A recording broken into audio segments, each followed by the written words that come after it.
हरे कृष्णा। श्रीमद् भागवतम स्कंद 1 अध्याय 2 श्लोक नंबर 7। वासुदेवे भगवती भक्ति योग प्रायोजित जनयत्याशु वैराग्यम ज्ञानम च यद हेतुकम।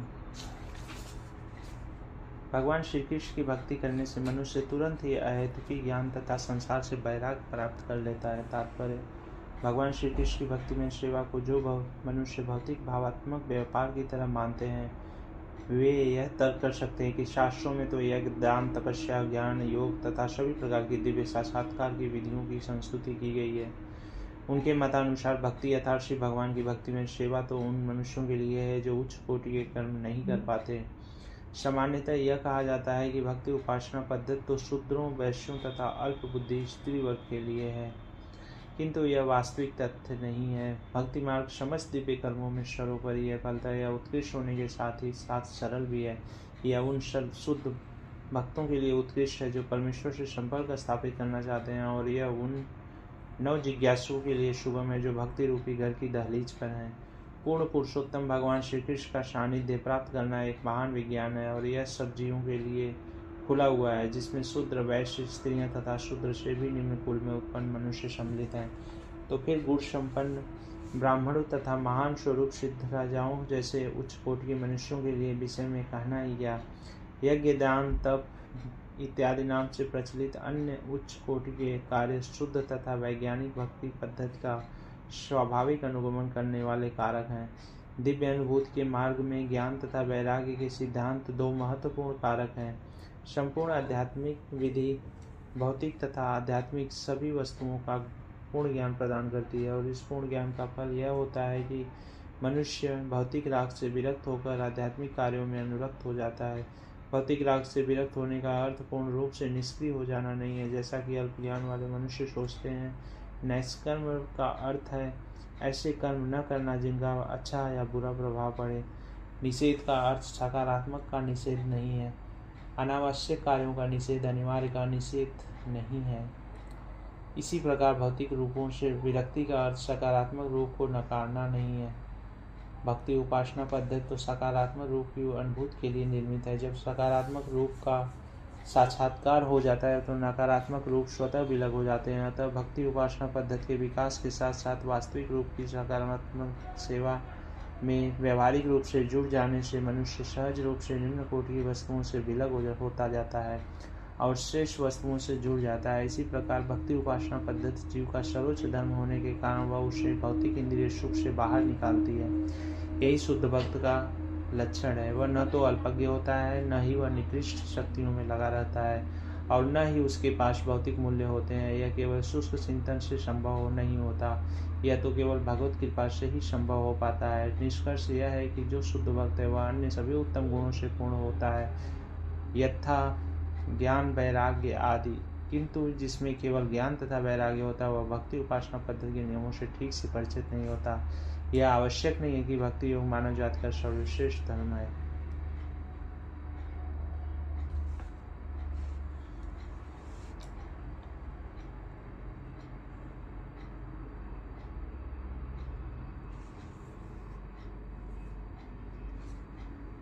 धर्म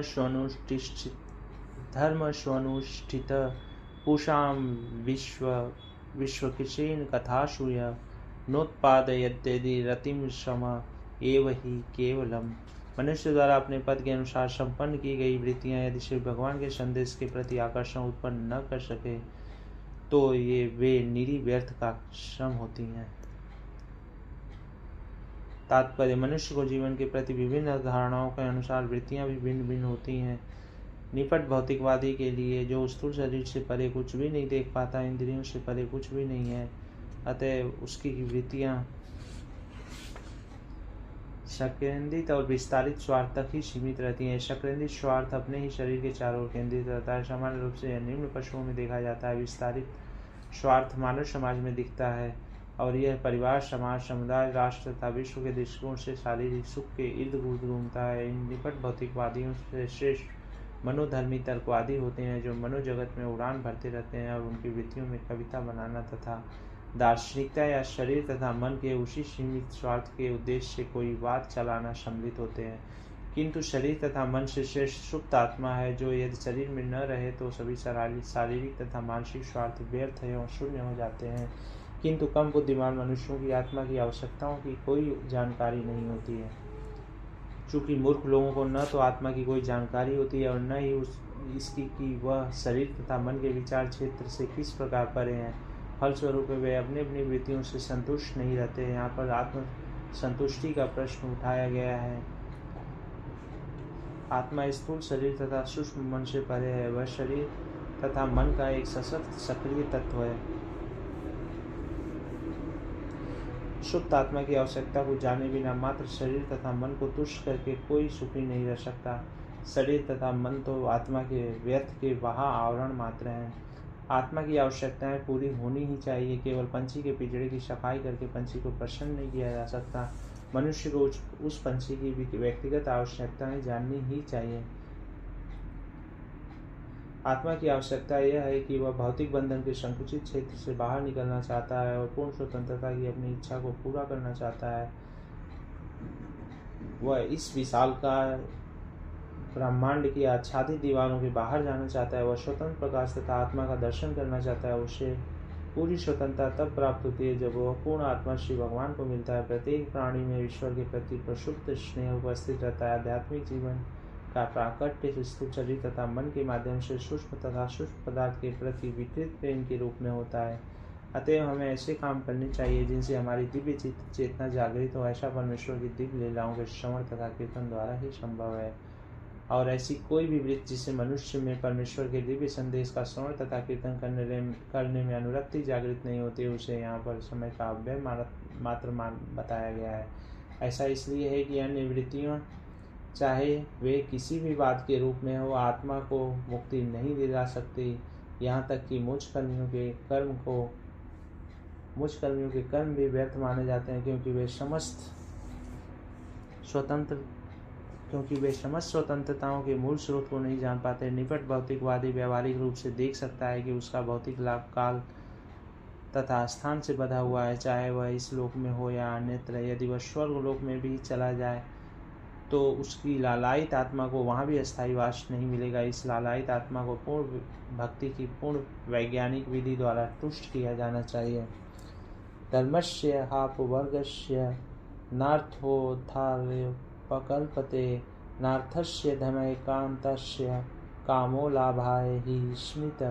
समस्त वृत्ति परक कार्य निश्चय ही परम मोक्ष के निमित्त होते हैं। उन्हें कभी भौतिक लाभ के लिए संपन्न नहीं करना चाहिए। इसके अलावा ऋषियों के अनुसार जो मनुष्य परम वृत्ति धर्म में लगे रहते हैं, उन्हें इंद्रिय तृप्ति के विकास हेतु भौतिक लाभ का उपयोग कदापि नहीं करना चाहिए।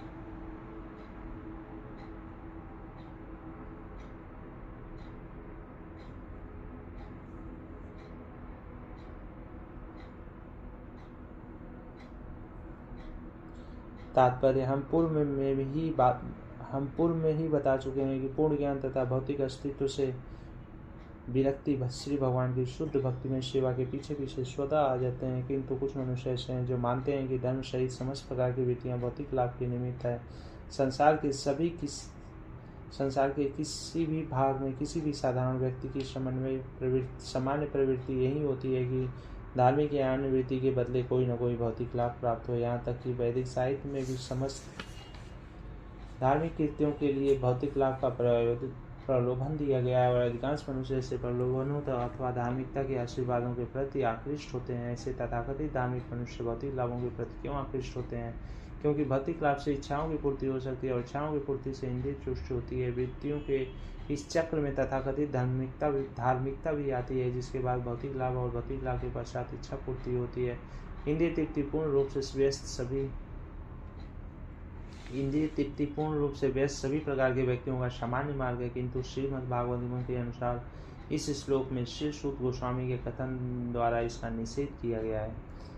मनुष्य को चाहिए कि वह केवल भौतिक लाभ के लिए ही कोई वृत्ति न अपनाए, न ही भौतिक लाभ का उपयोग इंद्रिय तृप्ति के लिए किया जाए। भौतिक लाभ का सदुपयोग किसी प्रकार किया जा सकता है, इसका वर्णन आगे हुआ है। कामस्य नेन्द्रिय प्रीति लाभो जीवेत यावता जीवस्य तत्व जिज्ञासा नार्थो यचेष कर्म भी।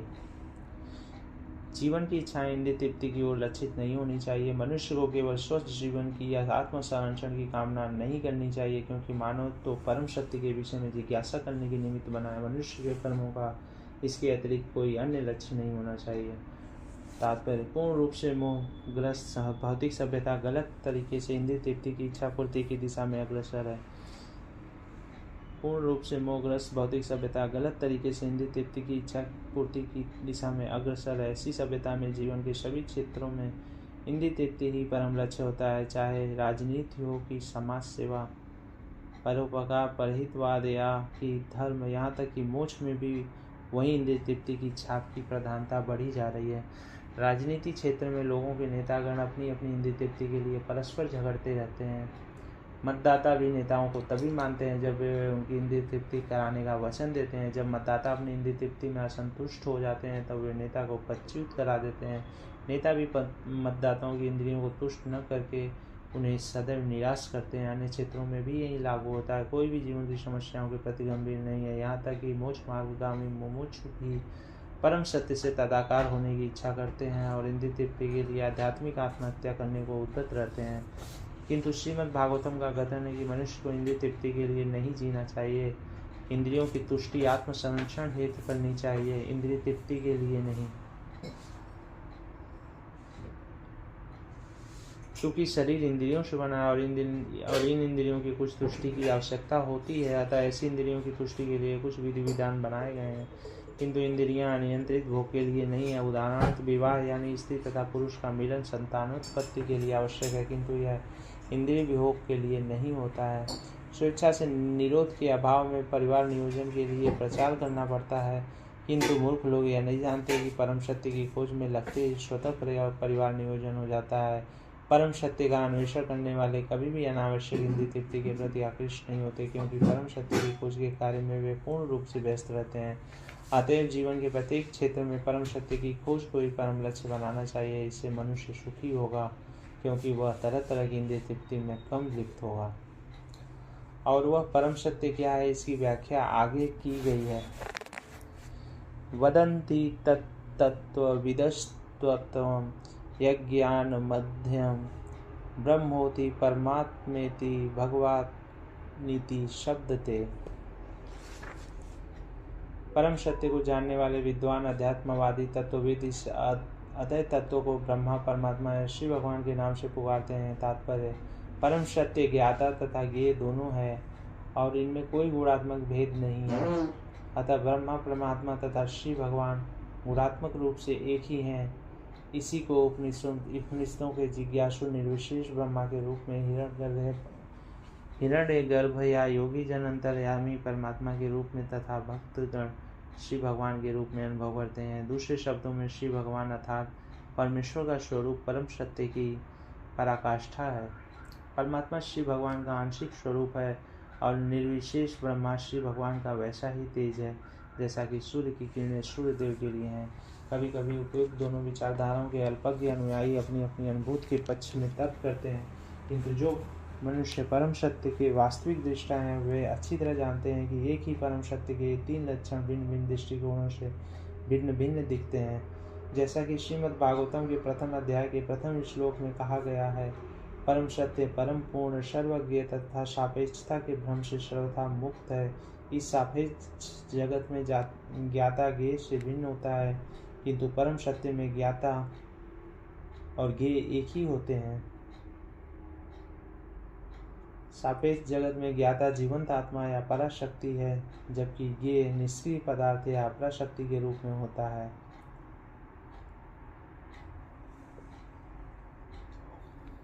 अतः यहाँ परा तथा अपराशक्ति का द्वैत है, किंतु निरपेक्ष जगत में ज्ञाता तथा ज्ञेय दोनों एक ही पराशक्ति हैं, एक ही पराशक्ति के होते हैं। परम शक्तिमान की तीन प्रकार की शक्तियाँ होती हैं। शक्ति तथा शक्तिमान में कोई अंतर नहीं होता, लेकिन शक्तियों की गुणवत्ता में अंतर होता है। परम जगत तथा जीवात्मा एक ही पराशक्ति से बने हैं, लेकिन यह भौतिक जगत अपराशक्ति है। जीव अपराशक्ति के संपर्क में रहने से मोहग्रस्त हो जाता है और सोचता है कि वह अपराशक्ति से संबंधित है। अतः भौतिक जगत में सापेक्षता का भाव है, किंतु परम पूर्ण में ज्ञाता तथा ज्ञेय में अंतर नहीं होता और प्रत्येक वस्तु पूर्ण परम होती है। हरे कृष्ण।